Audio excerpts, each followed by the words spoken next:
네, 우루나란입니다. 박선원이 청문회 때 했던 발언을 듣고 이상한 점이 있어서 이 영상을 보시는 분들과 의견을 나누고자 영상을 찍습니다. 먼저 영상을 보겠습니다. 2분 정도 필요하겠습니다. 고맙습니다. 어제 일부 언론 보도에서 홍장원 메모에 제가 가피를 했다, 무슨 필적 조회를 했다라고 하며, 오늘은 또 국민의힘 윤상현, 김민전 의원이 이것이야말로 내란 행위다라고 주장을 하고 있습니다. 자, 여러분 보십시오. 이게 홍장원 메모와 박선원 메모 필체 보입니까? 한글을 읽을 줄 아는 사람은 다 알아요. 이게 어떻게 갔습니까? 홍장원 1차장이 본인의 메모를 작성한 날짜는 12월 3일부터 12월 5일 사이입니다. 저는 12월 3일부터 12월 7일까지 국회 여기에 계속 있었고, 이천 특전사 갔다 오고 수방사 갔다 온 게 전부입니다. 그리고 그 이후에 홍장원 차장과 단 한 차례 만난 적도 없고 통화한 적도 없습니다. 아니, 만나야 메모에 가피를 할 거 아닙니까? 만나기 위해선 통화를 했어야 될 거 아닙니까? 정말 이 국민의힘 뒤집어 씌우기, 물타기 공작이 가련하고도 처절하고 불쌍합니다. 중단해 주시기 바라며, 저의 통화 상세 내역, 여기에는 위치 정보까지 다 들어있습니다. 이거를 위원장님께 제출하고자 하오니 잘 조치해 주시기 바랍니다. 그리고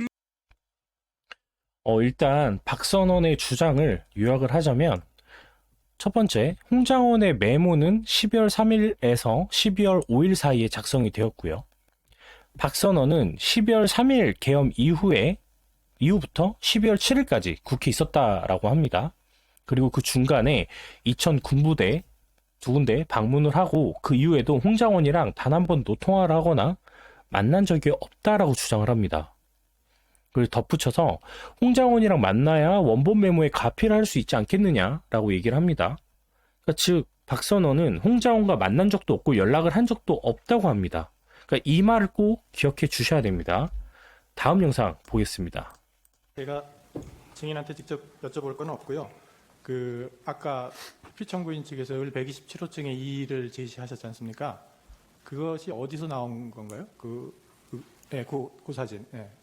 저 사진은 칼라 복사가 된 걸로 보여지는데, 칼라 복사인데 저게 어디서 출처가 어디예요? 우리 을제 127호증의 이의하고는 좀 다른 것 같아요. 127호증의 이의는 수사기관에서 제출된 거고, 네. 흑백으로 뭐 복사한 거를 또 복사하고 이렇게 된 거고, 거기 지금 저 화면에 띄어져 있는 저 문서는 캡처한 건가요? 아니면 뭐 어디서 나온 건가요?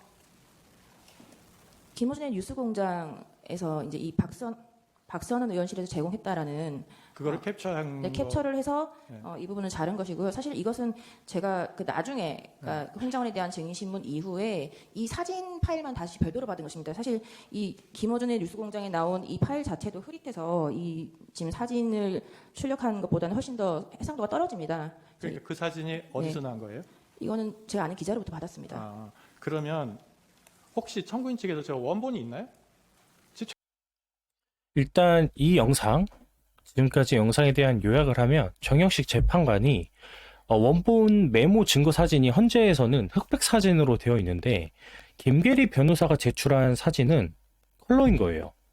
그래서 도대체 김계리 변호사 당신은 이거를 어디서 구했느냐라고 하니, 김계리 변호사는 김어준의 가짜뉴스 공장 자료를 캡처한 것이라고 했고, 김어준의 가짜뉴스 공장은 박선원 의원실로부터 제공을 받았다라고 합니다. 그리고 나서 국회 측 변호사의 증언을 하는데 증언이 이상합니다. 한번 들어보시겠습니다. 최초에 저기 박선원 의원실에서 제시했다는 그 원본. 저희가 알기로는 들었습니다. 저 부분이 박선원 의원이 그날 정보위 설명회 하던 날, 여기 우리 사건에도 나온 그 김병조 TV, 네. 김병조 의원하고 같이 저 박종근, 이진우 인터뷰하러 가서, 그날 그래서 여기 정보위 참석을 할 수 없어서 김병기 의원이 대신 참석을 한 겁니다. 그래서 박선원 의원이 그 며칠 뒤에 홍장원 차장한테 따로 연락을 해서, 내가 간사한테 그날 설명을 못 들었으니까 한 번 더 설명을 해달라, 이렇게 해서 얘기를 듣고, 저 메모를, 홍 차장이 가지고 있던 메모를 박 의원이 카메라로 찍어서 폰으로 카메라에 담겨있던 사진본이라고 알고 있습니다. 원본을 아직도 그러면 홍 차장. 제가 이상했던 거는 이 부분이에요. 박선원이 홍장원에게 따로 연락을 해서 원본 메모를 카메라로 찍었고, 그 사진이 그 카메라에 있던 걸 제출했다라고 합니다. 따라서 김어준 뉴스공장에 나온 자료는 박선원 의원실에서 나온 자료가 맞다는 거고요. 그런데 앞에서 박선원은 홍장원을 만난 적이 없다라고 강력하게 얘기를 했죠. 그러니까 일단 이 말도 앞뒤가 안 맞는 겁니다. 정리를 하자면 박선원은 홍장원을 만나지도 않고 연락한 적도 없다고 했기에 원본 메모 자체를 못 봤다는 말에는 동의를 합니다. 근데 어떻게 김어준 가짜뉴스 공장한테 제출할 때는 본인이 찍은 원본 메모 사진을 보낼 수가 있는 거죠? 말이 안 되지 않나요? 그래서 나중에 진술 때 뭐 카카오톡으로 받았다라는 식으로 또 얘기를 한다고 합니다. 그러니까 말이 계속 바뀌죠? 이상하지 않나요? 그럼 저 국회 측 변호사가 이상한 뭐 말을 한 건가요?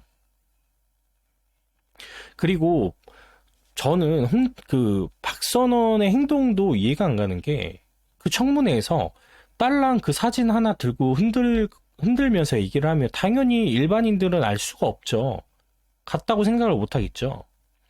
근데 이거에 대해서 진지하게 찾아본 사람들은 미디어 워치에서 필적 감정 의뢰한 뉴스가 나왔고 거기에 원본 사진들이 있습니다. 그 사진에는 35년 경력의 베테랑 감정사가 자기의 직인까지 찍고 감정을 한 게 있어요. 거기에 있는 사진을 보면 일반인들이 봐도 비슷하다라고 생각을 합니다. 근데 홍장원은 어떻게 저런 식으로 쇼맨십을 하는지도 모르겠고 자기의 통화 기록과 뭐 위치 기록까지 뭐 내겠다고 하는데 국회의원들 폰 하나 쓰는 거 아니잖아요. 여러 개 쓰는 거 다 알고 있습니다. 그죠? 그리고 만난 장소와 시간을 특정하면 그때 검증에 참여를, 그러니까 협조를 하겠다라고 얘기를 하는데 상대적으로 그 시간과 장소를 찾기 어려우니까 그 찾기 전까지는 검증에 참여를, 그러니까 협조를 안 하겠다라는 말이잖아요. 이것도 어떻게 보면 도망갈 길을 또 하나 만들어 놓는 게 아닌가라는 생각이 들고요. 그러니까 이게 모든 증거와 정황이 다 당신들한테 가고 있잖아요. 그리고 박선원은 그러면 그 중요한 원본 메모를 직접 보지 않고 보좌관한테 시켜서 찍어 오라고 시킨 겁니까? 그렇게 중요하다고 생각하는 원본 메모인데? 아닐 거잖아요. 직접 가서 사진을 찍었고 그렇게 좋아하는 김어준 가짜뉴스 공장에 가서 제출을 했을 거 아닙니까? 이게 내란 증거다 라면서. 그죠? 그러니까 제가 이상하게 생각을 하고 있는지 혹시나 이 영상을 보시는 분들이 있다라고 하면 이거에 대한 의견을 좀 주시면 어떨까라는 생각을 합니다. 네, 일단 방송은 여기서 마치겠습니다. 감사합니다.